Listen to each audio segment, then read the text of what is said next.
this is sadly the very last of this volume 1 of the Founder series, but it has been so incredible, and I just have so much gratitude for you for coming out and sharing your time with us, and for listening and for asking questions. Entrepreneurship can be a dark, lonely, sad place, but it can also be really fucking awesome, especially when you're around other people that are going through the same thing. And we get up and we put armor on every single day to talk to our team, to lead them, to build, and to just keep persisting. If you truly believe in what you're providing to people, then you have a responsibility to make sure that you do everything in your control in order to make sure you can keep doing that. So for me, I really think it's in the creation. This is why we do what we do, because everything else is really f***ing hard. So, you better celebrate when you see whatever you've created really come to life and get its own legs. Welcome to Founders. My name is Mandy Balak. I am the founder of the Ace Class and Date Night YYC. Who's here for the first time tonight? Yeah? Awesome. Who's been here for more than one of the Founders events? Has anyone been here for all of them? Amazing. So the whole Founder series was all about, sharing stories from amazing entrepreneurs in the city. We talked about building culture. We talked about doing good in your hood. We talked about technology. We talked about so many things, and we had some amazing conversations happen up here. And tonight we're turning the mic over to you, which is kind of scary. Because we can't prepare. So did you guys come with questions? Yeah? I hope you did. We have like an emergency box here of questions just in case you guys let us down. But I have a good feeling about the room tonight, so I'm really excited. This event series was brought to you by the amazing team at Helcim with the Ace Class and Work Nicer. Thank you, Alex, for hosting us in your house. Really appreciate that. I want to just get this started by letting everybody do their own elevator pitch of who we are. I think that's a good way to start, right? Just like who you are, 30 seconds. I feel what like do you it's do? getting shorter and shorter I know. every time. So reel it in. Helcim is a credit card processor, so if you're tired of the Stripe and the Square charging you 2.9% and you want better and you don't want to deal with Moneris and the banks, come talk to us. We have way better pricing, great customer service. So there you go. I think I got it down to like Finally, 12 seconds. On the sixth one, we got this. Hannah, alumni, back. This is your second Founders. Second. Yes. Yeah, the first one I said too much, and it's all on video. So my name's Hannah Cree. I'm the co-founder of Common Good. We provide employment to people facing poverty. We do that through a commercial laundry system. I also lead the entrepreneur education at ATB with ATBX. I know there's Xers in the room. Woo! Which scares me because they've heard all my stories. I have no idea why they're here. I So forgot it's to for bring you the too. tissues. Yeah. We were going to bring Kleenex. We didn't bring any. My name is Alex. I'm the founder of Work Nicer. This is where we're at. We are Alberta's #1 co-working community. So we've grown to 450 plus amazing members, and there's 3 outposts. We call them outposts, not locations. There's 3 outposts in Calgary and 1 in Edmonton. And we operate on the fundamental belief that no one succeeds alone. And so entrepreneurship can be a dark, lonely, sad place, but it can also be really fucking awesome, especially when you're around other people that are going through the same thing. And so the whole idea is that you're around people that are aligned with you from a values perspective. They may be in a totally different industry, totally different demographic, but at the end of the day, you're going through the same struggles and you get to celebrate the same wins together. And so that's Work Nicer. Says the guy with that. Yeah, clap that shit up. So much so that I convinced ATB to bring our accelerator to Work Nicer. So it's been amazing. For which we are very thankful. Hey, Thank you. So am I. And my name is Mandy, so I'm the founder of the Ace Class, and Ace is a Canadian media and events company designed to empower and support women. And Date Night YYC is not a dating site. It's the, I have to say that, I have to plug it. There might be someone that still thinks I'm setting people up. But it's a guide for everything that's going on in Calgary, so a great resource for planning your dates. And tonight, we are so excited to just be a resource for you, hopefully. The whole founder series has been just really about how we can reach out and how we can support, how we can build community, and that sense of aloneness that sometimes comes with entrepreneurship when you're just in tunnel vision or doing your thing. It's so important that you come out and you come to these types of events and connect with other people, and it truly is it's a gift as well, right? We all choose to be entrepreneurs, and it's an amazing thing, and just finding that right community around you is so important. So Jax, if I could get you to come grab a mic, we're gonna get this thing rolling. Who's gonna ask the first question?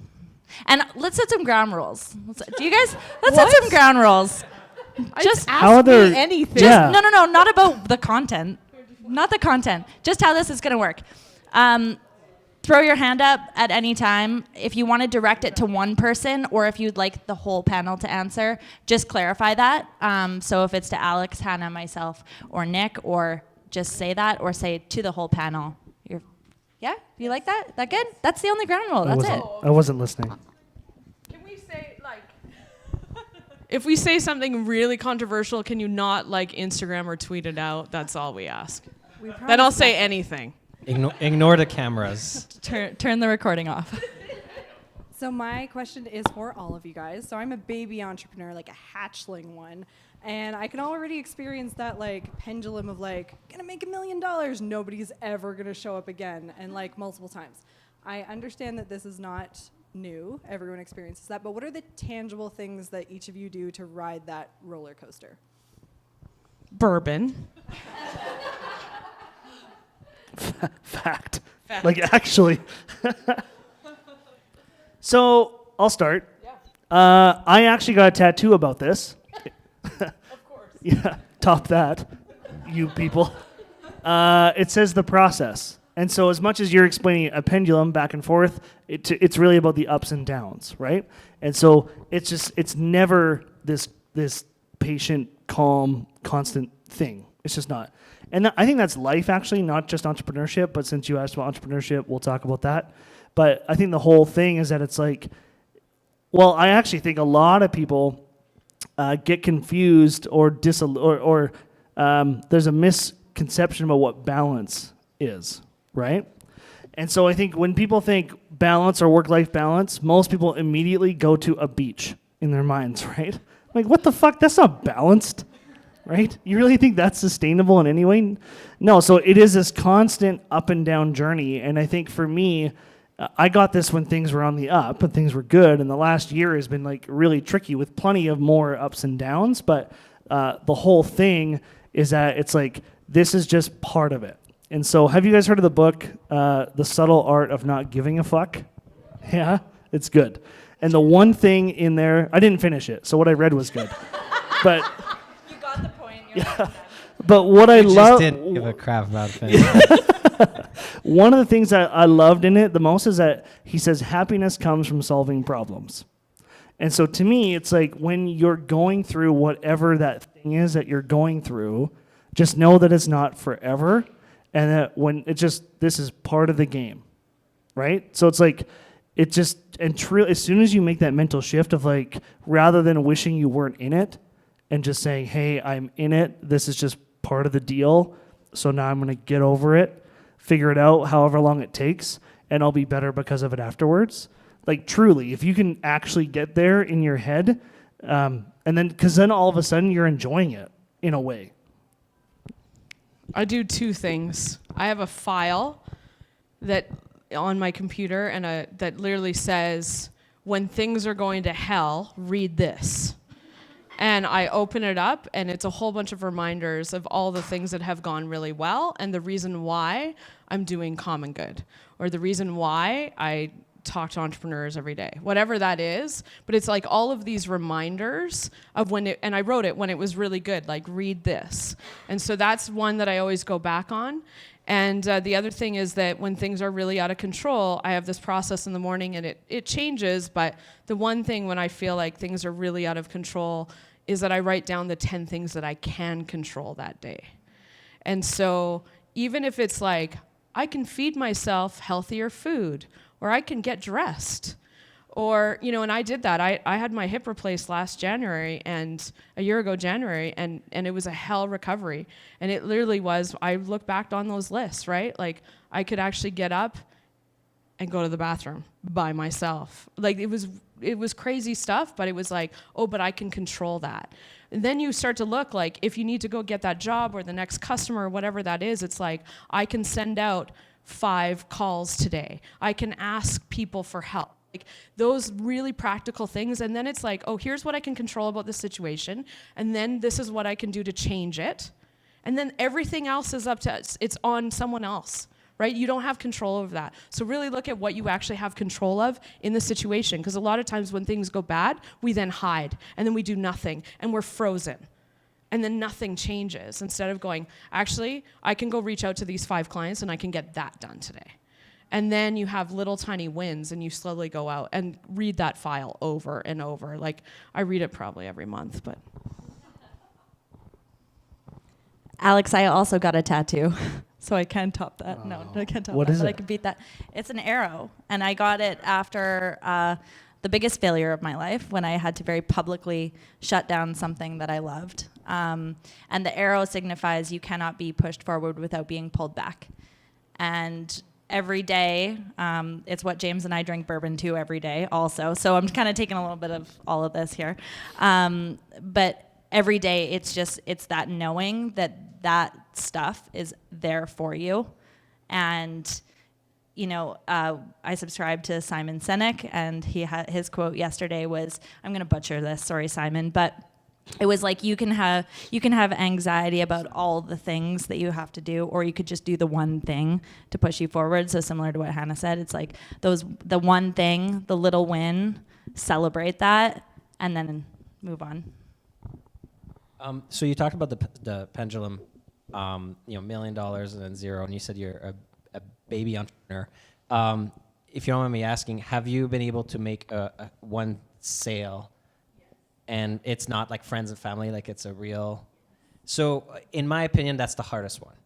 And so, your first client, because you have no, you can't go to them and be like, oh yeah, I've got all this experience and all these people that can attest, to my service. So you've gotten past that. So, pat yourself on the back for doing that, and now leverage that client to try to get your second one. Because your first one is the hardest, and then you'll get 2 and 4. And then 8, and the idea of the $1 million and the zero, I think part of that comes with entrepreneurship, where you see the Facebook story and you see the lottery stories, and within that's what they are, right? So right place, right time, huge amount of luck to it, and then all of a sudden you see yourself and you're like, wow, I've been doing this for 5 years. I must be doing it wrong because I'm not a Silicon Valley billionaire yet, right? And that's a terrible bar. It's a terrible bar to set yourself because it's not reality, right? So, but if you've gotten your first client already, then feel great about that, and then leverage them, service them the best that you can, so you can leverage them, and then the second time will be a little bit easier. That would be my advice to that. What are you facilitating? So Alex said something at the beginning that I liked, and he talked about being part of the community and how, being an entrepreneur is a deep, dark place, and, sometimes you can feel really alone. Now, you guys are all part of the community, and since we joined Work Nicer, it's been amazing, and I'm starting to get the sense of what that community really means. So this is for the whole panel, but I'd really like to know what you guys take individually from the community and what you feel like you give to the community, and how that sort of, shines a light. So maybe I can. You can build.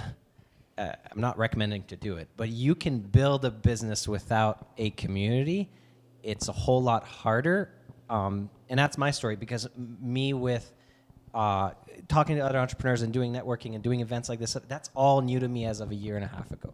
For the first 9 years of my business, I was in a cave, and part of my motivation wasn't necessarily positive. It was just trying to beat my competitors and trying to and that can be fuel to certain people, right? But Now that I've come to the other side where I'm meeting great people and meeting other entrepreneurs and getting to do these events, it's so much more fun and positive and easier to do it this way. So I would definitely recommend, doing it with the community. And to answer your question, I think what I give back is making a time for events like this. And if you're starting a business, you give me your card and you want to spend half hour having coffee. My answer is always yes. So, and in terms of what I get out of the community, it's being able to hear the sound of my own voice is just wonderful. No. No, you get to, getting to share stories. Getting to share stories is lots of fun. Getting to meet people, getting the introductions, and sometimes you get to something that you would have tried to find the answer on your own about some financing thing or something that takes you 6 months. And you just sit down with the right person and you just kind of jumpstart and you go, oh, well, that saved me a lot of time. So that's definitely worth it. I was a part of the startup community, I'd say 6-7 years ago when I first came in, and we are so broken. There was infighting, everything was going wrong. I was burnt out. It was actually how Alex and I met originally a few years later, how Mandy and I met walking into the accelerator. So community building takes time. You have to have the right intentions. And I think that the mentality of giving before you get is really, really important. And, Dave and I, when we moved to Calgary 8 years ago, we didn't start a business. We came out of Edmonton, out of that startup community. I'd blown up my own business in a bad way, and the community didn't react well. They don't come around you. They kind of shun you. Entrepreneurs were still in that space. And that's where we were at too, 6-7 years ago. And it's taken a long time with lots of different organizations to change our mindsets and all of that. But I'll say that when you show up and you give in that way, when our business was on fire in September, we had people showed up. There was text messages, there was this, there was that, right? And so it's because we spent 5 years before even building our business just being in the community. We weren't even, we were entrepreneurs, but we didn't even have our own business. But we just were there, and we were building our network. And I actually think people need to be building their network and doing all of that first.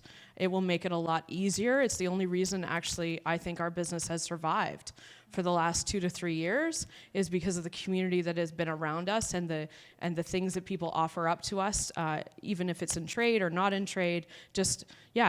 Questions are answered and doors are open because you just show up for the right intentions.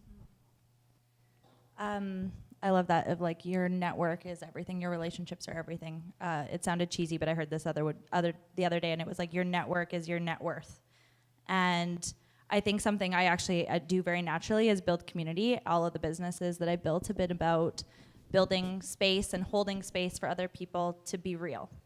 And that's everything that we do at the A's class. It's what I set out to build when I built Date Night. And where that came from for me was a place of yearning for that myself. And that was missing for me in my own life. And that's why I became so passionate about building community for other people. So what I give is a place for people to be real, a place for people to be vulnerable, a place for people to belong, and to feel connected, like I hope all of you do here tonight and coming to our events. And what I take from this community is honestly any introduction that I can get, and I have, and I've been so grateful for people that have opened doors for me. They're sitting on this couch beside me, so many of you here tonight.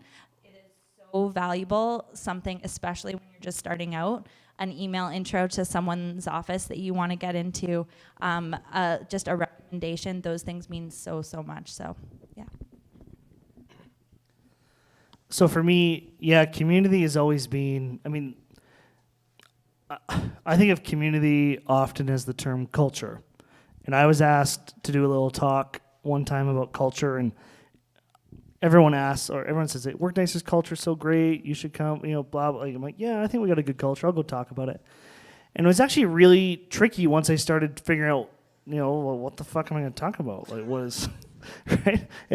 Am I talking about what is culture, how to build it, how to identify a bad one, how to change it, tweak it, what is it? And at the end of the day, it's this culture thing is DNA stuff, right? It's not just this like culture or community bolt on, right? This goes beyond wearing jeans to work on Fridays, right?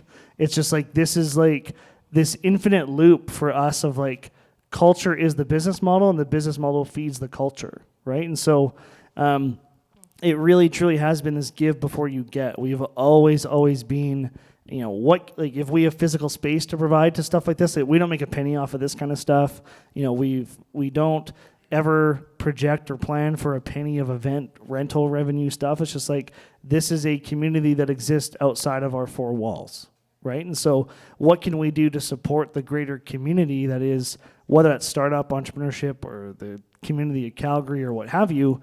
And that has been like the absolute foundation of what Work Nicer is, and it's been woven into every piece.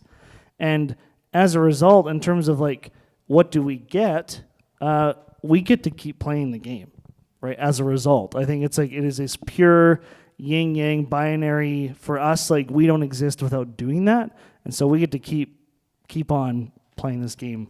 So.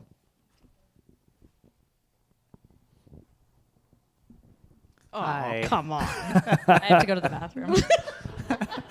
I think you know him. I'll be back. I like where this is going. It's like a lot of positivity, and I think so often it's like, what's your worst nightmare? What did you screw up? All the bad stuff. So in that vein, I love how we're leaning I was into like this waiting for it. Tell me the greatest part about entrepreneurship for all of you after a few years, because I think for a lot of the young entrepreneurs in the crowd, it'll give them that, you know, the top of the mountain kind of outlook. And, you know, even when it gets dark, what's your favorite part about it? Yeah. Okay, I have a couple that are coming. Do you want to go, Alex? Do you want to go? You got the mic really close to your can teeth. go. What are you doing? I don't know. You're a previous rap star. I wish. I have no rhythm. Okay, I'm gonna go. A couple things. Okay, so the best part, the things that really light me up are the things that you start for that you kind of forget. So like you talked about the pendulum, and it's like when the lows are low and then something amazing happens and you're like, oh my God, this is totally why I started, and you fall back in love with your mission or your values or whatever. And for me, it's event day. And events are so hard, and they take so much work. They take everything. They like barely make any money. I'm like, why am I in this business all the time? But at the end of it, when I hear feedback or when I hear amazing stories, like we have one of our like best members, Diane, sitting at the back, like first member, I believe, hearing stories. Yeah, number 3, hearing stories from Diane about the things going on in her life that are being positively affected by the work that we're doing and the conversations we're having and the things that we're doing at our events. That means something. Seeing like our Rise conference that just happened, which was absolutely like life goals, like amazing. It was amazing. Like walking out of that event and knowing that, you know, my heart was in it and the harmony was there that led to it. Like that's my favorite part, is just that moment. It doesn't last very long, like normally, like doesn't last very long, I'll say that, but I really do enjoy those moments. And the second thing that I will say that is, you know, after you've been an entrepreneur for a few years, you're likely bringing people onto your team. And when you have a team and when you see growth and leadership within your team, that's everything. When I tell James the definition of my success is when things happen without me. And that truly is the definition of success. If I come to an event, I'm like, oh, they don't need me anymore. Cool, that's good. I won. Yeah, I think that I've never looked at entrepreneurship as a job or I really look at it as a tool, because we're actually really creators. We're makers. We're creating something. And so to see that brought into life and see how it affects other people's worlds, even if you're hiring them or whatever that is that you're creating, it's that magic. And then if it's your first customer that you get, I think that in the end, those highs that we're talking about, I don't think we celebrate them enough. I think they happen in a split right? And then we're like, on to the next thing. And like a little bit, sometimes like we all have a little bit like squirrel, right? Like entrepreneurs are like, what's the next thing? What are we gonna do? And so I don't think we sit long enough in that. I think that, you know, on our, we have a Slack channel where we celebrate it and that kind of stuff. So getting people to talk about it more is really, really important because we talk about the hard stuff a lot too. But we don't really talk about that because if I talk about it too much, then maybe I'm making someone else feel bad or da-da-da-da-da instead of just really celebrating with other people. But for me, I really think it's in the creation, that creating. This is why we do what we do because everything else is really fucking hard. So, you know, you better celebrate when you see whatever you've created really come to life and get its own legs. So... Yeah, I think it's, just to confirm, we're talking about what I like about this, right? I'm just making sure. Yeah. Well, I think, I don't know, I'm just thankful that I'm able to do this because I don't think I could survive in a regular job. So, That too. right? Like, I don't think I'm employable at all. So I'm very thankful for that. But, I mean, that's the real truth. We're not employable. So, like, we have no other choices. I'm employable. yeah, you have a job. But every day I'm pretty sure I might get fired. So let's be real. Ugh. Yes. But yeah, I think, but it is further to what you're saying, whether it's like event day, like you see things happen. And so, you know, for Work Nicer, it's when we, you know, I could go on and on about the stories, but just the other day I heard that there's 3 members that met on a bus ride back from Edmonton. You know, we sent a bus up to Edmonton for our grand opening up there, so sent a bus of members from Calgary up to Edmonton to go and join that on the way back. There's 3 of these members that are going to start an agency together, and they would have never met unless they had been at Work Nicer as members going to Edmonton on that bus. And so it's like there's countless stories of what this is like beyond this workplace. And so to me, like that is the reminder of what this thing is actually truly all about. Because it's so easy for us to get bogged down in the details of, you know, like what is this white piece of plastic fucking thing still doing here? You know, like True. all like that was there 3 weeks ago. I'm like, I haven't been back here for 3 weeks and it's still there. And, you know, so there's all these different things that like are so easy to annoy me, but it's just like, then you see that stuff happen and it's just, I don't know. So I can't wait for the first Work Nicer wedding. Like that's gonna So, happen. we were How just many chatting- people have hooked up at Work Nicer? Oh, I see That's what an you Ask mean. Me Anything. So our note of our new spot is called Work Nicer Red Mile over on 17th Avenue. Is it closed after 10 o'clock? It should be, but Close after somebody 5. named the washrooms because they're all like there's one washroom for everyone, and everyone named it the Red Mile High Club. Club. That So- might have been me, but no, I'm just kidding. Was that you? Oh God. Anyway, I'm thankful to have a job, and Yeah. yeah.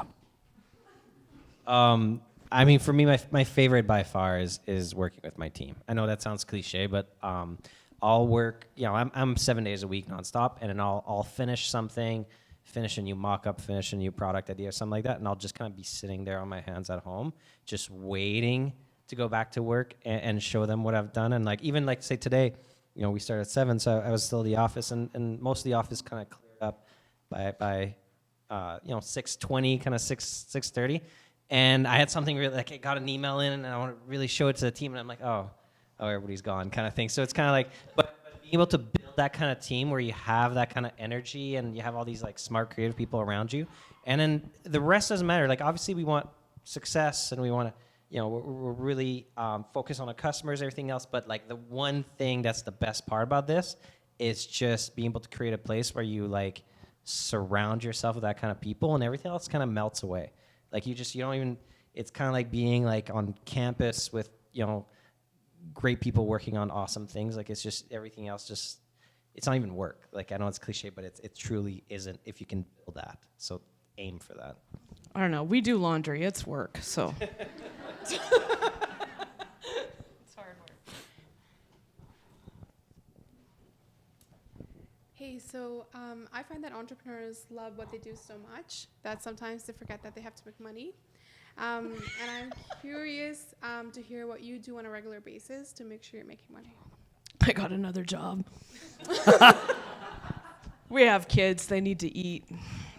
But I think that's a really good point. I don't know if everyone heard it just on the mic thing, but like, you know, what do we do to make money? Entrepreneurs sometimes forget about the money-making piece. And So I think for me, you know, for Work Nicer, so I guess actually, sorry. Before Work Nicer, I actually started, I had a security company. We did alarms and cameras and stuff. And then, what? Just talking to James.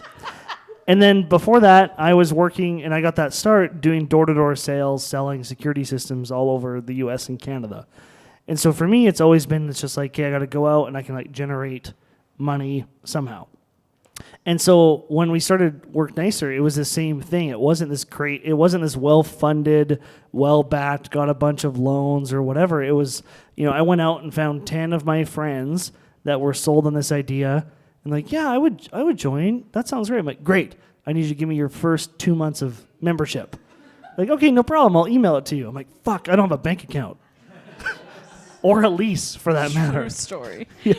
And so then I went and like rapidly got a bank account set up and got a lease sign on the space and took that money and put it on a deposit on that space so I could get in there. And I'm like, great. Now I just have to stay 1 month ahead of everything. It's no big deal.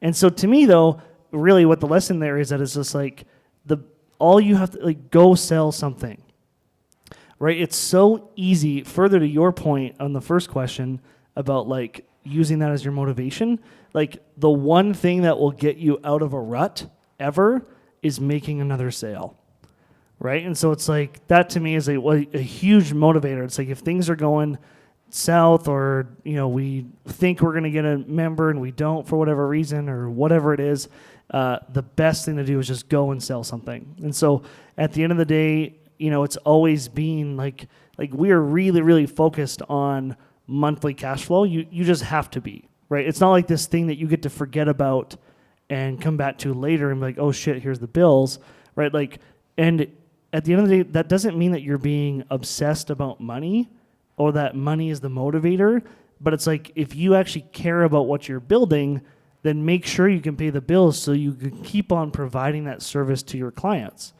right? And so it's like, if I actually give a shit about the members at Work Nicer, then we better be here in 3 months, right? And so I think it's this thing where it's like, just because you're focused on money and cash flow and systems and sales doesn't make you this like greedy person, right? It's like if you truly believe in what you're providing to people, then you have a responsibility to make sure that you do everything in your control from a business administration, sales, financial perspective in order to make sure you can keep doing that. You got to get creative in the startup life.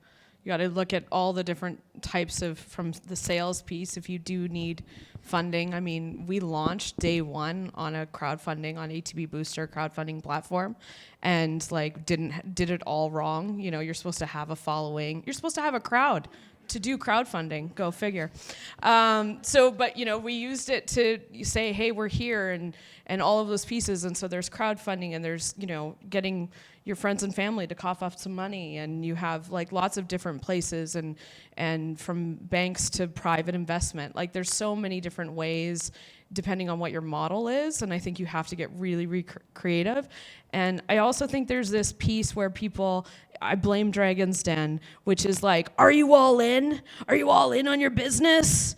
And the reality is, and also the research shows, those that which do the business and actually have a gig and then do it on the side for a couple years, they then move within about 2 years to the business when there's actually enough money for it to sustain. And they're more sustainable and actually last long term. And the reason is that when an entrepreneur goes all in too soon, when their back is up against that wall and they have to make a decision because they have to pay their rent or they have to do whatever, they sometimes get involved in sales or processes or businesses that they never would have done, but they did because their back is up in the wall and they gotta get money, instead of being really thoughtful and walking it out. So the research actually shows that the people that kind of build it over time are way more successful and are there in 10 years. So be really thoughtful. And I think that there's this thing that happens in our entrepreneur community of like, you got to be all in to run your business. And it's like, no, you might have a side gig in the first 2 years. You might have to do what you need to do to pay the bills and have kids or whatever that is. But be okay with that and hopefully find something like go work in the industry you want to disrupt then. Right? Go and find all the problems. And then, because that's what's even happening in this downturn, is that there's so many people that got laid off and said, I can disrupt that industry. I know everything that is wrong in oil and gas, whatever it is. I know everything that's wrong, and I'm going to create something that's going to be the answer to this. So know your industry well. Then try and walk up. I'm really lucky. I get to work with entrepreneurs every day and talk about social impact and everything else, which is our business. Not everyone's so lucky to do that, but I think you can get into the industry and disrupt it, and I think you can get really creative. Because the first 2 years, the reality is most entrepreneurs don't pay themselves, and they don't see profit in the first 5. So get realistic about it. I'm going to quote you, actually, Hannah, from the last time you spoke. And you said, you need money for your mission. And it stuck with me ever since you said it. And I just want to acknowledge you for asking this question because it's not talked about enough. And I'm guilty of it, 100%. I'm like, oh, great idea, amazing, over and over and over again. And I think that you have to be good in order to do good, in order to continue to work. And, in the early days when I was starting out, it was about pivoting, right? And so when I started Date Night, it was supposed to be selling advertisement, subscription service. It didn't work. And so I started doing speed dating events. And honestly, that was the conception of when I started doing events. And I was like, what can I do to pay my rent this month? And I was serving and bartending and teaching 9 classes at Spin to try and make it happen. And so, hey, I figured out I could make $1,000 in a night and did that.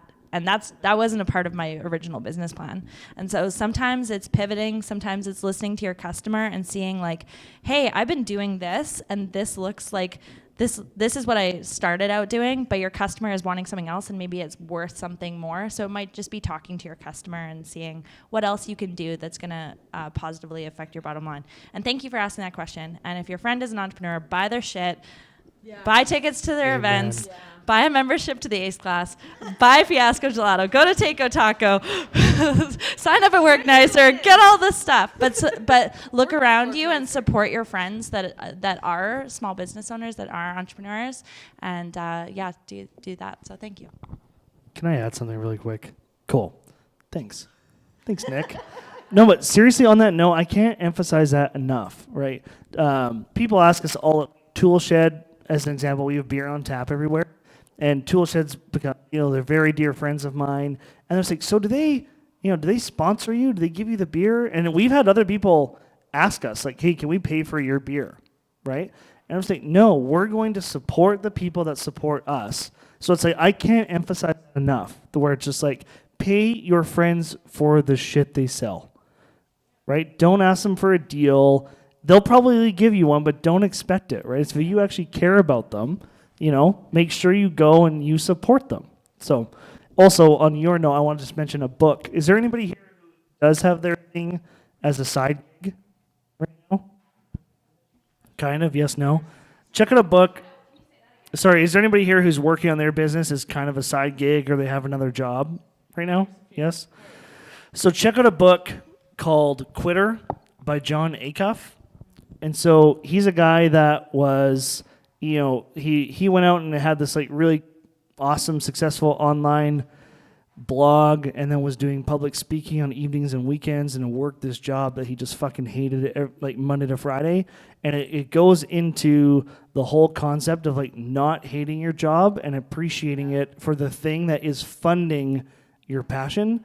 So I highly encourage you to go check that book out. It'll help you with your mindset. It's true. Yeah. Go ahead, Nick.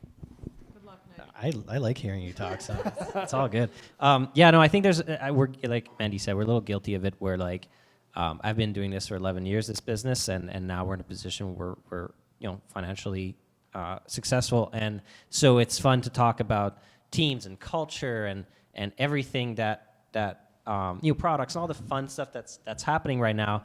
And maybe there's a part of us that kind of pushes it down and doesn't talk about I didn't pay myself for 5 years, and how many countless times did I drive to a business at 11 at night because their credit card machine wasn't working, and I wasn't necessarily enjoying that, those moments, and waking up at night going like, how do I pay all the bills, and dealing with cash flow and that immense kind of dark pressure that comes with it. And it's real, and so yeah, I think that we're maybe guilty of it during speaker panels, because a lot of times the people that invite are people that have kind of gone through the dark forest and come out the other side, but we don't necessarily share those dark moments. And I just want to say, like, I think you can tell from everybody here, we're pretty open books, so feel free to dig in, and feel free to ask us specific questions, specific people. We won't be offended because we're not picked, kind of thing, so that way we can really kind of dig into an issue. But thank you for your question. Hey guys, how's it going? Long time So no see. good. So I'm an entrepreneur just like you guys, and some of us have been in business for some amount of time. I do work in a little cave for the most part. So it's nice to hear, some of these stories, and it is encouraging for sure. So my question is, individually, what are or pick one aha moment that you've had recently that is like something happened that you've been working on for a year, or a connection was made, something that really just changed your day or your month outlook for the business. I was at Co-op a couple weeks ago wearing my Helcim shirt, and somebody right behind me in line like, hey, you work for Helcim? And I was like, yeah, and I didn't know the context, so I didn't go on like, I'm the founder. I'm like, let's see what they have to say first. And they're like, oh, yeah, it's not my fault. Blame the guy on the top. And he's like, oh, we've been with you guys for a number of years. We love you guys. We love local and stuff like that. And it was like, just little moments like that. And it also makes it feel real, because, we're lucky to have 6,000 customers across Canada and the U.S., but it almost feels, especially lately, I'm not on the phone anymore. I'm not working customer service directly anymore and stuff like that. So all of a sudden it's like, oh wait, this is a real person, and they're happy with their service, and they were getting dragged through the mud by the bank, and now they're, they have something really nice to say that they would actually, say it, somebody with a shirt. So those moments are pretty cool. So that was an aha moment for me a couple weeks ago. Yeah, I was going to share the same thing, or a similar thing. Anyway, somebody, they'll ask me what I do, or I'll be here at some thing, probably cleaning up garbages or whatever. People are like, do you work at Work Nicer? I'm like, yeah. And then they just like talk about it, and just like how it's been amazing. And so same idea, where it's just like you hear these like true, unfiltered, unbiased, no bullshit experiences from people where they are just like, I didn't know, like people that have come out of like at home, they were, in their cave, and they're just like, I used to battle depression and anxiety, and I'm around people and purpose, and it's just these crazy individual one-on-one stories. And then all the way to now, we just opened up this new Work Nicer on 17th Ave on Monday of last week. And that has been, we started working on that on January of last year is when we first started talking about the deal. And so that's been a big thing for us in terms of like a big aha moment, is because then you have all these people. So first of all, it was supposed to open in October originally, and now it opened in April. So, and there's been a lot of these people that came in to see it for the first time ever, and they're just blown away in this amazing experience, and huge congratulations. And then I'm just like, well, fuck, finally. Right? Of course, here it is. So it's this big check and balance. Really, I've been working my ass off for 16 months to make this thing happen. And so, but it's important to remember that, where it's just like, I've had 16 months to like process this, and these people are checking into it that first day. And so that to me was this aha moment, like, hey, perspective, right? And as much as last week was this like weird, difficult, tricky week, to see like already the impact that it's making for these people is quite significant. So it's important. So again, thank you for asking that question, because it's another one of those moments where it makes you think, because we often don't celebrate a lot of those wins and stuff like we just said as much as we should, right? And so thank you. And I think those moments mean so much because of the journey that it took to get there, right? Like you said, like it's like an aha moment in the moment, but it took 10 years to make that happen. My moment recently is something that is now continuing to unlock those moments for me, whether it's through another connection or just an amazing conversation or another opportunity or a new potential for me and for my business. And that's that I got Danielle Laporte on a fucking plane. And anyone that came to Rise knows, like, that was absolutely an unlocking moment. And seeing that, I was like, how did this happen? How did I do this? How did this even happen? And then it's like, of course it happened. I've been working so hard for this exact moment. And now since that's happened, there's been so many other women and so many other opportunities that are showing up for me that I'm really, really excited about. So there, now I'm on the high again. I'm like, oh yeah. That's what happened. Ours is, we've been through quite a couple of years, and especially in the last year has been really difficult. We've pivoted so much so that, we scaled out of the basement of a homeless shelter, and then we buy a warehouse, and we buy a whole line of business that we believe to be the savior of our business model of doing hotels. Like, we were like, this is where the money's at. And then we were burning a lot of money every day, and we were like, where's the money? And having to go through that process of feeling like that was the right decision, and then running a full production audit and knowing that we are losing $400 a day by this line of business that we've just picked up. And we've have more employees and all of those pieces, and realizing that we're gonna have to shut that down. And going through that process and being employing people that are barriered, it was so difficult. And in those moments, and even how we got that warehouse was really uncommon. And I always think about this, is that Dave, my co-founder and partner, walks into our competitor's place of business and says, we know we're taking your contracts out of the restaurants, but we hate washing mats, like the floor mats, but we know you do it really well. So we're just gonna keep giving you those mats. We're gonna take the contracts, but we'll pay you to do it because we don't wanna wash them.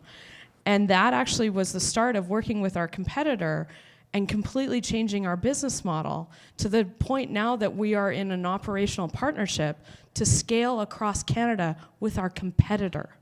So I think in those really deep, dark moments of like, so many times we're fearful of what's around us and we wouldn't work with our competition. I think of YYC food trucks too is a great model for that, of like never thinking like that's gonna work because they're our competition. Instead of, we actually looked at in the deal, they do the environmental piece so well, so well, and we do the people piece really well. And what we did was, and he does the operational side, but we do the front end better, right? And bringing our best skills to the table to do something big, that was a big aha moment of like, I've always said that collaboration is the new competition.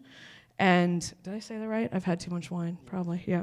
But I've always said that, but to actually be in it and feel it, and it's hard. It's still really hard because we got to negotiate with other people and competition, and like we still have to figure out all of those things. But we can now scale our model. We've reduced our costs significantly, and because we did something very uncommon in the industry. When you guys think of the vision you guys have for your business, say on a 1, 2, 5, even say 10-year level, what do you do on a sort of a kind of daily basis to, what do your actions do to sort of map towards attaining those goals while also kind of getting caught up in the slog of the daily run of your business? How do you kind of keep your, a bigger picture sort of in the back of your head? Any advice on that? It's really hard not to get bogged down by the day-to-day, because you get that immediate gratification from like answering that email and doing that basic task in your inbox and things like that, right? And then it's so easy to get lost in that day-to-day that you forget to work on the bigger stuff, or they're taking you away from that. I mean, obviously, it gets easier as you can bring in even not a full team, but just a little bit more people, where you can, kind of offload some of your day-to-day to somebody else. Say, okay, you do operations, and all be able to focus on the future. But you don't have that luxury when you're first starting, right? So it's really, I mean, it's really kind of breaking it down to just breaking it down in terms of just the tasks that you need to do, for breaking everything down into a little step, right? So it will feel like you're not making progress until you turn around and look back on 2 months and be like, oh, I actually, moved a little bit forward, right? And just remind yourself that, the grind at the beginning is okay and it's part of it. And as, you find little progress and little success, it will hopefully open up your time more to be able to take those bigger steps to get towards your vision. Write it on the wall and look at it every day. Like, you have to schedule time to look at the big picture, or you won't just get stuck in the day-to-day. So, and you can do that, post reminders in your calendar, schedule it out into your calendar, have it as your screensaver. Tell people. I think accountability is the biggest thing for me. And we have a board of directors, and we did it really quick and young, we're in our first 5 months, and some of that was around funding, and the funders wanted to see a board of directors, and I tell you, that holds you really accountable when you have people, and the people on there are our biggest supporters and our biggest fans, but they're also holding us to what's the big vision of Common Good? Where are we going? Here's the strategy. So have any outside support around you that can kind of hold you to that bigger vision. If it's mentorship, if it's a friend that just knows that they can hold that for you, and then set up everything. If it's not in my calendar, it doesn't get done. And so that's a really important thing. But now it's like a screensaver with my bigger vision and reminders that pop up. You can schedule that into you can be really specific with that and get accountability. Tell other people. And, today for the first day, I was posting out my weekly goals. I was doing it purely to be publicly accountable because it's the only way I'll do it. Right? Because I know other entrepreneurs are come up to me and be like, hey, did you get that done? And so you got it. That's the only way I'll do it. Because if I hold them secretly, I just don't do it, and I drink bourbon and stuff, right? So, I love bourbon. So for us, I think we're a super small team doing a lot of stuff, so we're all spread really thin. So it is very easy for us to get bogged down in the day-to-day, but we govern all of our decisions based on a set of 4 guiding principles, and those are something that we put out there in front of people all the time. Every event that we start we start it with a guiding principle. We'll put it on our screens throughout the different outposts. And then as a team internally, we will also ask those questions from a guiding principle perspective. When we're trying to make a decision, we'll say, how does this measure up against these?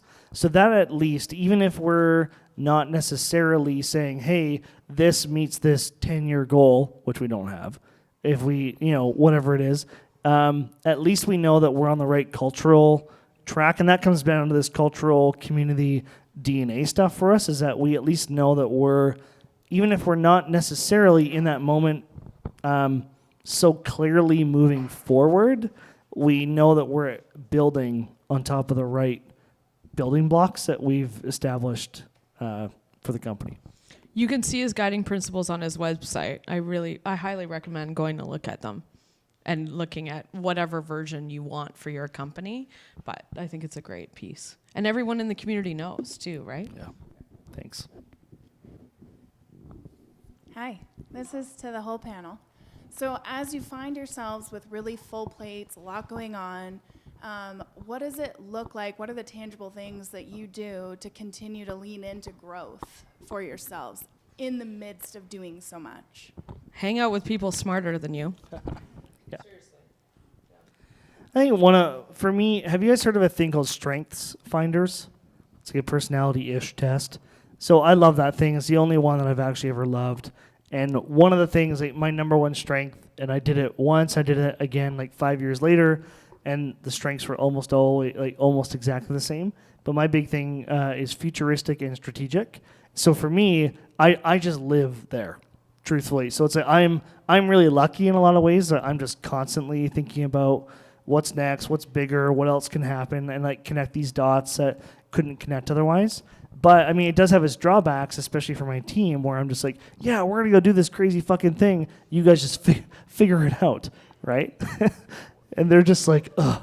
Like, and so they've been awesome to deal with, and we can't. That's not sustainable long term. So we need to grow our team. And anyway, that's a whole other topic. But for me, fortunately, honestly, I truly just live there, and so I'm really thankful. It could also be totally our demise at the end of the day, where it's like I'm living way too much there. Like if anything takes down Work Nicer, it's going to be that. Right, it's going to be you, is what you just said. 100%. You've heard it Team's here. tired. They're going home. It's true. So, I don't know if that's helpful, but that's my answer. Yeah, I'm kind of there too. Like my fiance is an entrepreneur as well, James, and so we spend a lot of time at night kind of coaching each other.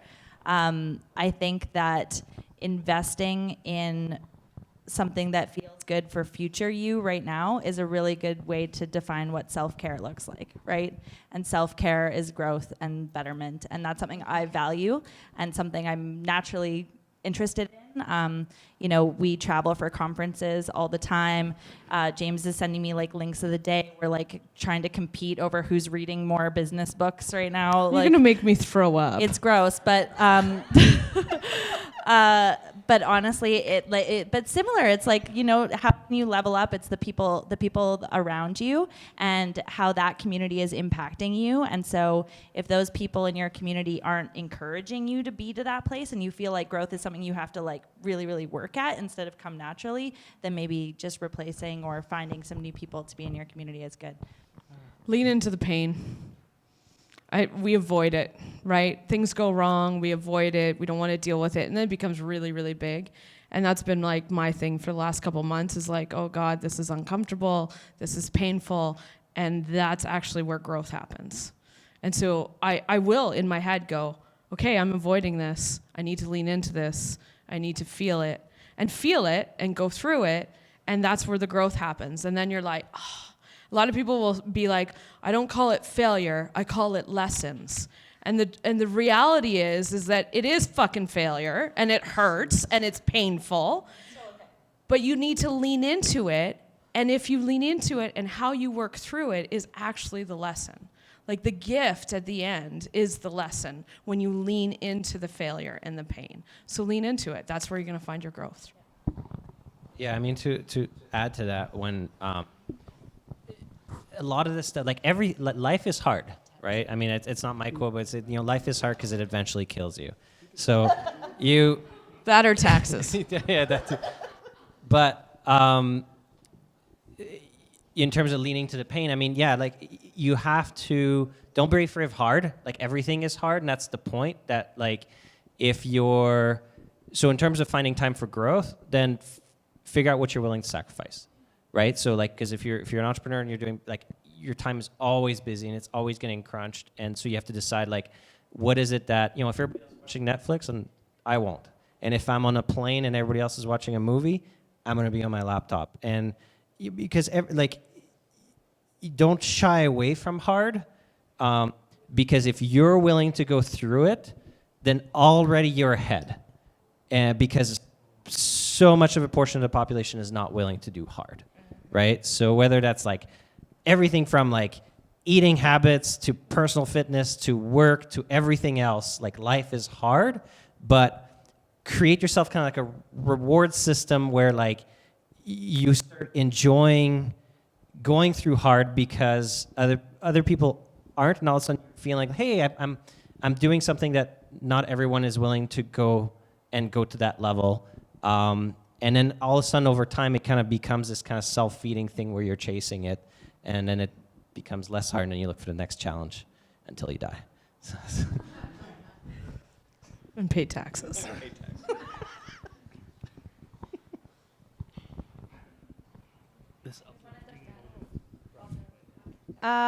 Okay, what is something that, you guys ready for this? She knows all of us. Yeah, we're both like, fuck. You knew I was going to get the mic at some stage. What is something that only your significant other knows about your business? What? Only What is something that only your significant other knows about your business? Like that nobody else knows other than your significant. I mean, for me, I never get into too much of the details publicly, but I mean, the catastrophe that was my previous business partnership, and the the crazy Facebook style disaster that I was, how we got past that, and me getting shingles from the sheer amount of stress of it all, and Oh my God, I had that too. the anxiety that comes from it, and I would get to a point where I was so anxious about everything that was going on, where she would just you ever you put pressure on yourself because it helps with they have those big heavy blankets now, Gravity blankets and stuff like that, They're called entrepreneur blankets. Oh, there's an idea. There's an idea. Oh, right. Let's rebrand them. Yes. Okay, we gotta go. We have a new business idea. But I mean, my wonderful and supportive wife would literally would just be on the couch. She would lie on top of me just to put pressure on me to just kind of calm me down and let me kind of go through that. So yeah, that's definitely something that having a somebody that's wonderful and supportive in your life can help you get through that. So. Dave, do you want to answer the question? I don't know. He's not supposed to know. That's the No, question. I thought it was that he doesn't know. Only he knows. Only he knows. Oh, sorry. I feel like Forgive me. everyone knows everything about common good. I mean, the most would be that I think that what people don't know, great, it's going to be on video again. No, that we had a third business partner at the beginning. The one that shall not be named. Well, obviously. But I mean, no longer, right? And so there's stuff in there that publicly that people wouldn't know, and that's the stuff that you journey through. But I mean, Mandy and I both have partners that are entrepreneurs, and so there's great stuff about that, and there's some really bad stuff about that too, right? And so, in that end, I think it's really the deep, hard pieces where you're screaming and yelling, and also when you're questioning your own business. Am I doing the right thing? That's not something you would say in front of your employees or in front of your customers or anyone else, but when you're in a relationship, you do have those moments of oh my gosh, there's no money in the bank and we don't know if we're going to get this and this and this and this. Is this the right thing? And I think that only happens really in those moments. Yeah, James is here. It's really awkward, but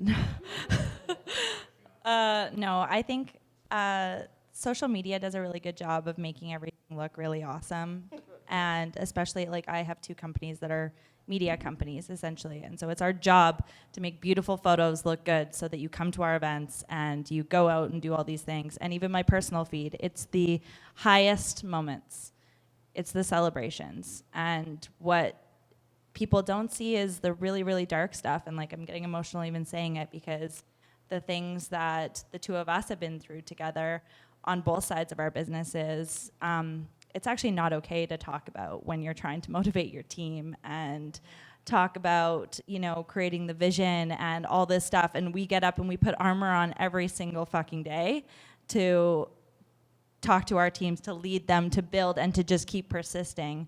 But the reality is that behind the scenes, when that armor comes off, and it's great that, I have someone to be safe with and take my armor off, and thank you. Thanks for letting me do that. But that's the stuff that no one else sees. And that's why places like this and conversations like this are also really important, because for people that don't necessarily have a partner or someone at home that they can shed that weight with, it's really, really heavy. And that's when, this dark, alone entrepreneurship stuff gets too much to handle on your own. So I think, I don't know, this one's a tough one for me, because with Work Nicer, it's been very transparent from the beginning. Hi. Very transparent from the beginning. And any of the little things that I haven't shared at the very beginning, I've shared since, right? We didn't have a bank account when we accepted money at the very beginning. It's bootstrap tea and all that kind of stuff. I think we always tried to be extremely open and vulnerable, and that comes from a place of with my previous business in the security industry. It's extremely competitive, very close to the chest. You're taking over each other's accounts all the time, and so I realized with that, I went the total extreme opposite way with this business, where I'm just very open about basically everything with everyone from our team to our members. But I guess the one thing that probably Danielle, my significant other, knows probably is like how much of a real partner she is in this thing, even though she's never out there with people, right? She's not a shareholder. She's on the book. She's none of that stuff. But She's married to you, though, so she's kind of a shareholder. yeah.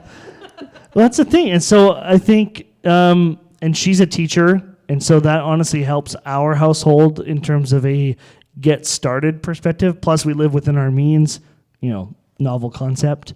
But, at the end of the day, I think truly that's the big thing, is that it's like my wife is the hero in letting me do all this crazy shit, right? We've got over $1 million a year in lease commitments, and we've got this team. We've got some crazy stuff from, really, and my wife's just like, yeah, okay, you go do your thing, and I'll just like, and so she's like, I think that's the big thing, is that people probably don't realize that, everyone's like, Alex, this is amazing what you've built, and so not only is it not me, and it's not just my team, and it's not just the members, but then it's Danielle who just comes in and is just like this silent person. And so I think that truly is probably the big thing that people don't realize, that that's what gives the security for me to go and just fuck around, right? So anyway. Thanks, Danielle. Yeah. You mentioned that you have kids. I was just wondering how you balance the passion and the drive you have as an entrepreneur to hit that next goal or build your business, and being present for your kids, or just not being a shit parent.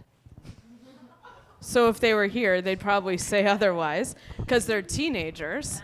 I think that, Dave and I, when we originally started the business, we actually thought they were at the right age, because they were just about to become teenagers, or one was already. And so we were like, that's when they don't need us that much, and we can be out, and you can leave without babysitters, like all the stuff that you kind of need to do that. I think running a business with younger kids is really, really difficult. And so, people always say you got to sacrifice things and all of that kind of stuff, and balance, and like all of that doesn't exist. It's just, at certain times they need you more, and vice versa. We've probably been a little bit too extreme. Common Good is like, now we're expanding across Canada, and we'll actually get a call like, I've been home since 3:00 and it's 7. When are you going to check in on me?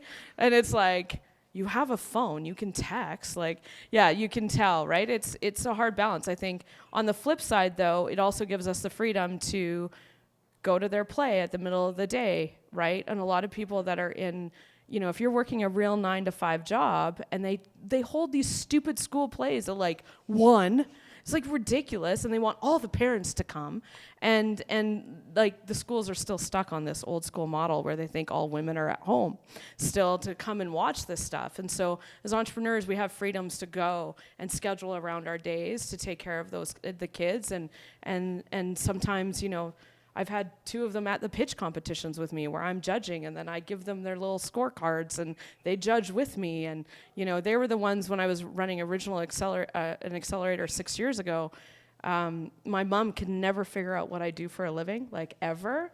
And she was talking to them, and I could hear them. They were like 10, and they said, well, Nanny, she like runs Dragon's Den, but like with real money. And I was like, oh shit, they totally listen to what I say. Yeah, like, right? And so, yeah, I don't think there's an answer. I think you get to show up, you get to plan around your day, and you are gonna miss out. But here's the thing, whether you're an entrepreneur or not, you screw up as parents, you miss out on stuff, And you just have to manage through that, like with any even mental health practices and this and that. And then there's also benefits to it where we can take off in the middle of the school year if we wanted to. We're not there yet because we still have a startup, but we're getting there. We're getting there. Can I add to this? You don't have kids. That's my point. Thank you for saying that. Because I think this goes beyond just having kids. Like, and I mean, and I don't have kids, so I can't speak to that. But I struggle with this and ask this of all, like, whenever I meet with a mentor, someone I look up to, someone more successful than me, someone whatever that I can learn from, I ask about balance and family and all that. And I don't have any kids. I have my wife I just talked about, who's a teacher that does plays in the afternoon. In an old school system. But actually, no, they do a lot of evening stuff. But that is my question for them always, because I feel guilty being here tonight. My wife leaves on this, like, she goes to Tim Hortons camp tomorrow from Tuesday to Friday, and then I'm gone from Friday for 2 weeks. I'm not going to see her for 3 weeks, and that feels shitty. It's like, should I really be here tonight? Should I be at home hanging out with her? But then it's just like, no. You've made a huge mistake. What? Like, we need to talk. Can you call Danielle right now? Or But I think at the end of the day, though, it does come down to this balance thing, right? I think people get so focused on the day-to-day, week-to-week, month-to-month. And it's this thing where it's like, we've got a long time together. And if we spend too much time together, that's not good. I'm in business with my husband. I can't imagine. We tried that. When Danielle and I tried that. So, but I think, so it's like, so the reason I bring all this up is that it's like, I think it's something which it comes back to this work-life balance, whatever life is to you, whether it's kids or a significant other or other family, I don't know, whatever, your dog, whatever it is, right? And so I think, but look at it, like, zoom out and look at it from a bigger picture perspective and say, this probably is not that big of a deal in the grand scheme of things. And I think if your intent is pure and your intent is true and you're doing this for the right reason, then you're doing this for those people, right? And this should make it better in the long term. And I think if we subscribe to longer term thinking, then, and I don't know if that's just a justification to make me feel better, but it makes us all feel better. I think there's some true value to that. And the backup plan is save up money, put it in a savings account for your kids' counseling later in life. That's just what will happen. They'll need some counseling, and just save up for it. Don't do education, just do counseling. It'll be fine. Yeah. Okay, next one. Hi. Kind of to follow up on that, how do you guys distinguish the difference between leaning in when you have to lean in and when, we hear so much about self-care and taking those moments and taking care of yourself so that you have that longevity, but how do you tell the difference for yourself? How do you learn where that line is before you're just showing off your burnout badge of honor? I think there's a weird thing going on with self-care, though, right? Because in some ways, as we sit here with bourbon on the table and liquor and all of that stuff, that people go, oh, a glass of wine, hanging out with my girl, that's self-care. It's like, no, you're hanging out with your girlfriends and you're drinking. Cool, right? But, like, really, what is self-care, right? Is it truly just a bubble bath? We're talking actually about mental health and practices and meditation or yoga or fitness or, like, you have to really look at, for me, it's like, what do you love and what brings you joy? Thank you, Marie Connell. What brings you joy, right? Like, what is that? And then you have to incorporate that into your life. And so when I sat down and wrote down a list a couple of weeks ago of all the things I love, like kayaking, and I love water, and I love writing, and none of that is in my day. None of that is in my day. And that's what I love. And so I take all, but I'm doing all of this other stuff that some of it's work, and you're gonna have to do stuff that you don't like at work. Like, that just happens. Even when you create your own business, actually you do more stuff that you don't like when you create your own business because you have to do everything. So yeah, for me, I think you gotta get clear on what self-care is and what that really looks like, because checking out on your phone and scrolling social media, all the stuff that we all do, Netflix and all of that, is not self-care. right? And I think people are using it as that, and it's blanketed, but it's like getting up in the morning, and I'm giving this to Dave because he's been way more consistent, which is he gets up every morning, he goes down into the pool. We live in a condo, not a rich house. And he goes down into the pool, and to be clear, and you know, and he goes into the hot tub, and he has a whole, and then he journals, and he has a whole ritual there, right, around his self-care. And for me, it's like I really want to go and take kayak lessons again. So I think you got to get clear on that, and then it should be in your day, like a half an hour or an hour, and that kind of stuff should be in your day just for you, whatever you love should be in there. Yeah, I don't believe in balance. I hate the word. I believe in harmony.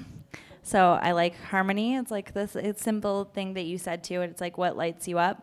And if you look at my calendar, you can tell what's important to me.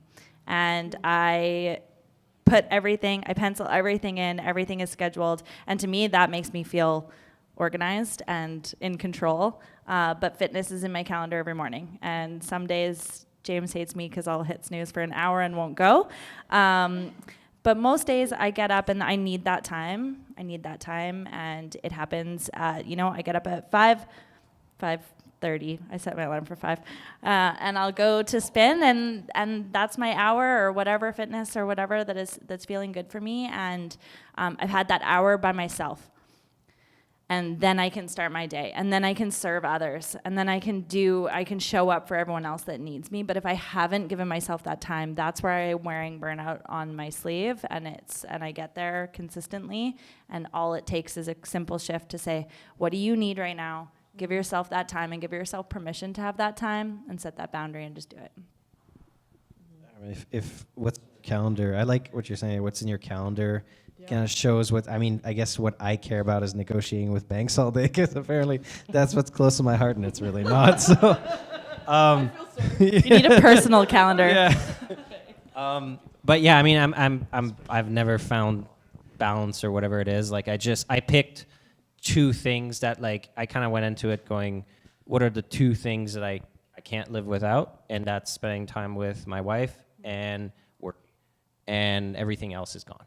And that's okay. Like it's not in a everything else is gone. Like Where are your parents or like family? Anything else, or just your? Is everything else just gone? My brother and my mom work at a company, so there you go. You gotta find a way to bundle it in. There's the harmony. But literally like friends and extracurricular anything and video games and everything is just literally just gone, and that's okay. Like I've looked at it going like, can I be happy for a period of time doing just those 2 things? And my answer is absolutely. And then I don't need to go and try to find balance. Like there's still moments where like you have to find like, okay, I'm pushing it too much. I'm in 90 hours in this week, and I'm like, okay, I'm just, even though if I'm enjoying it, I'm just getting a little weird. And it's like, okay, and you know what, like, let's go to the gym, let's go for a walk, let's go see a movie, or let's find a moment to just kind of take a breath. But yeah, if you like, just find those couple things that you really, really care about, and just let go of the rest. And that's part of the journey of entrepreneurship. Like you have to make those sacrifices, but so just identify those, and then just be okay with it. I think it's just like, be honest with yourself. So I think there's a lot of this talk about self-care, yes, but there's also this like hard work badge of honor, or whatever you called it, burnout badge of honor thing. And I'm like, who the fuck are you to judge? Right? If I want to work my ass off, why is that a problem for you? Right? If I only want to focus on my wife and work for a while, and that's something which normally be burnout, why do you give a shit? Right? If that's what makes me happy. I could not imagine going on vacation and not working. I would not be happy. And I don't know if you I'm going to fucking work. Just based on the way you're saying it. And so I know that like people, my wife will talk to friends or things like that and be like, That's how's Nick? And be like, well, he's working. And I'm like, oh, that's too bad. And it's like, no. And like a lot of people be like, Nick is happy. What did you do all weekend? Oh, I worked. And they're like, oh, that sucks. And it's like, not for me. Like that's the thing. So it's like there's a bit of a weird like, don't worry about that. There's no fire. Yeah. But there's this fine. like stigma where it's kind of like, oh, work equals bad. And then all of a sudden, like, you do feel like you're like, oh, and it's kind of like, no, like, I now I've learned to own it where, like, I don't have to be apologetic about liking work and doing a lot of it. And that makes it easier. Because if not, you do start apologizing to friends and family and things like, yeah, I know. Or you're like, oh, I'm really grinding it. And you're kind of making up a story that's not true. And then all of a sudden, you're no, I don't have to apologize for it. Totally. That's exactly it, right? And I think people then are trying to make excuses to not work hard enough. Maybe, right? Where it's like, well, this person works hard and they're so cool because they work hard. I would never work that hard. I would never burn myself out. But then it's like, but then you're also going to bitch and complain about things not going well enough or things not moving fast enough or not bringing in enough revenue or whatever it is. It's like sometimes you just have to work really fucking hard. That's part of the game. And if you're not willing to, that's fine. Go do something else. Right? But that's part of the deal. And it drives me fucking crazy when people... No, it drives me fucking crazy. Me too. Drives me fucking crazy. When it's like, oh, you're working too hard or... Oh my God, it just... Tell us how you really feel. Yeah. I don't know. I love when you get so riled up. It's my favorite thing. Because it's not this badge of honor thing. It's also just like either you do what you got to do when you have to do it, plain and simple, right? Like if you can push it off, great, push it off. But if you can't, then like don't judge me for doing what I have to do, right? And especially don't judge me for doing something that I want to do, So I don't know. And I don't know. End of rant. Just like drop the mic and walk out. I mean, this is. Go be with your wife. No kidding. I don't know. We didn't even go into the box. I know. I don't know what time it is, but we probably should be done soon. It's 8:51. Should I? We're done. Do you want to do one more? Question? Yeah. Great themes, great topics, lots of overlapping topics. But just to follow up on Alex's comment about working too fucking hard. So there is a common denominator that you guys started as like solopreneurs before growing your teams, and that's where I am right now. And life is hectic, life is hard. And those business books that we read by Stephen Covey, that time management, matrix, quadrant, it's fucking bullshit because it doesn't work. And I just want to understand, did you guys figure out what's urgent, what's important, what's critical, what's not? Because every day for me, 19 hours a day, it's like fight or flight. Like it's so urgent, it's so critical. 37 emails are urgent. Cleaning out vacuum cleaners is urgent. Following up with clients is urgent. Talking to my sick employees is urgent. Everything is urgent. But there's like, I have really hard time, separating what's like critical and what's not. So have you experienced that? Is everything important or? I think it becomes you learn by, it's a cop-out answer, but like you learn by, you do it for a while and all of a sudden like you're either going to see results or you won't, and then you're going to make an adjustment. And then you're going to see results. It's like machine learning. It's like how people learn. Like you try something and then you see what happens and then you'll learn that way, right? Like where like all of a sudden if you're going through the same grind and you're not seeing something change, then it will force you hopefully to make a change, and then you'll decide based on that if it's working or not. But yeah, this is the hurt locker. This is part of entrepreneurship, and you're gonna have to kind of dig in for those extra, 19 hours a day just to try to you find out how to do it. I think I would talk to other entrepreneurs in terms of finding out bigger picture stuff.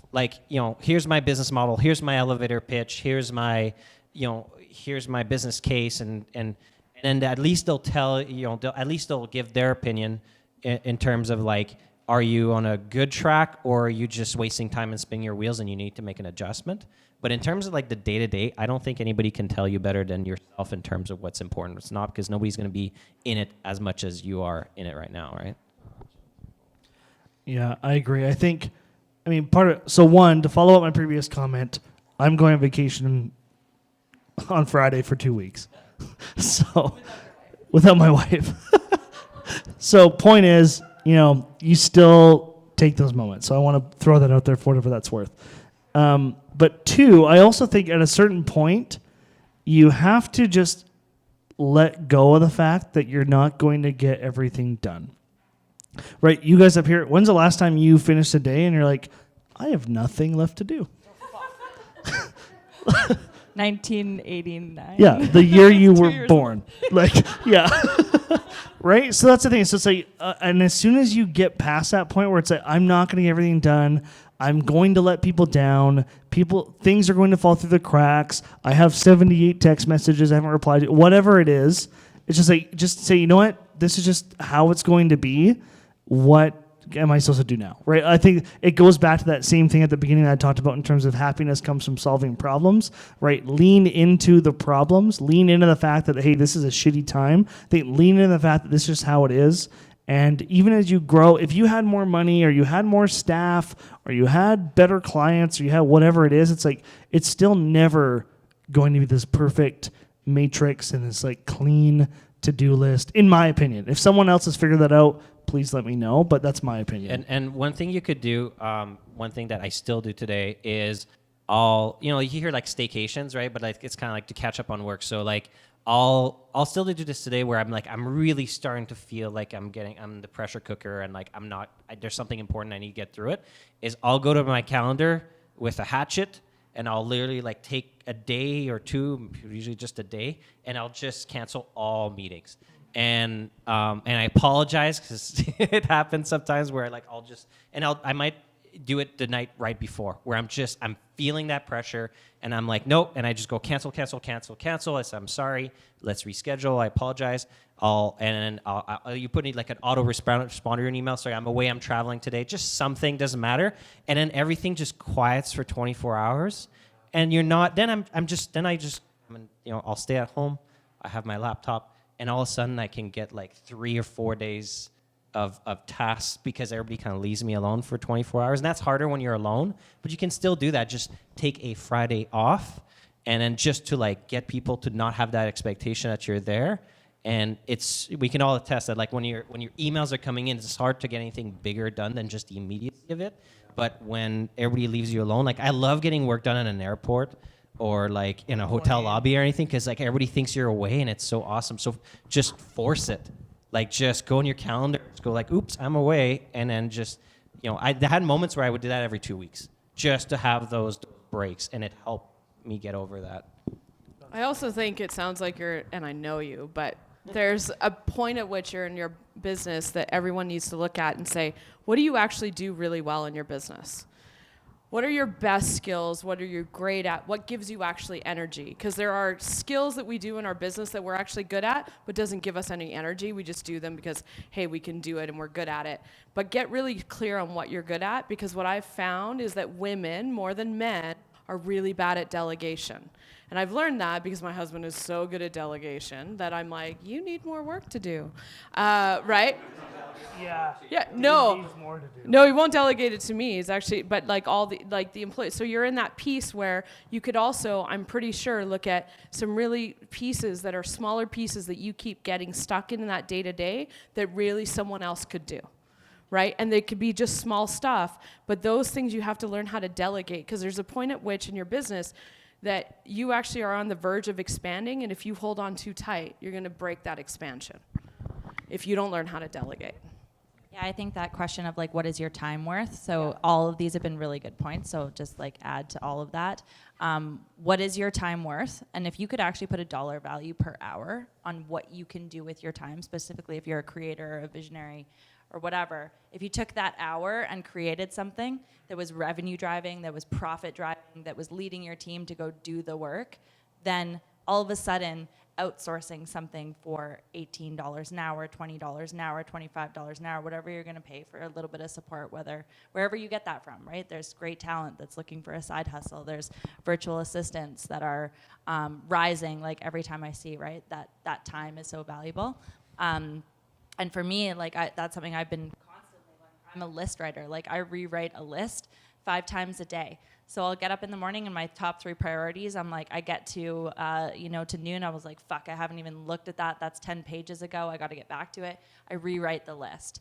And when for me, like I find like what the number one most important thing in the business is right now. So, you know, if you choose like revenue is the most important thing that you need to be focusing on right now, then if there is anything else that you are doing, you need to outsource it. This has been fun. Right? We want to get you home to your wife soon. So I'll offer up a few more minutes of my time for sure if anyone wants to stick around and ask questions. And this is sadly the very last of this volume 1 of the Founders series, but it has been so incredible. And I just have so much gratitude for you for coming out and sharing your time with us and for listening and for asking great questions. And to the panelists, Alex, again, thank you again for hosting us in this amazing space and Work Nicer. It's an incredible community. I'm so grateful to be a part of it. Hannah, you've opened more doors for me than anyone else in the world, my startup mom, but thank you for showing up and for being here. Really love you. And Nick, thank you for for bringing this all to life with us. Honestly, this wouldn't have happened without the support of Helcim, so appreciate that. And James brought some fiasco at the back. And let's just clap this shit up. Thank you, guys.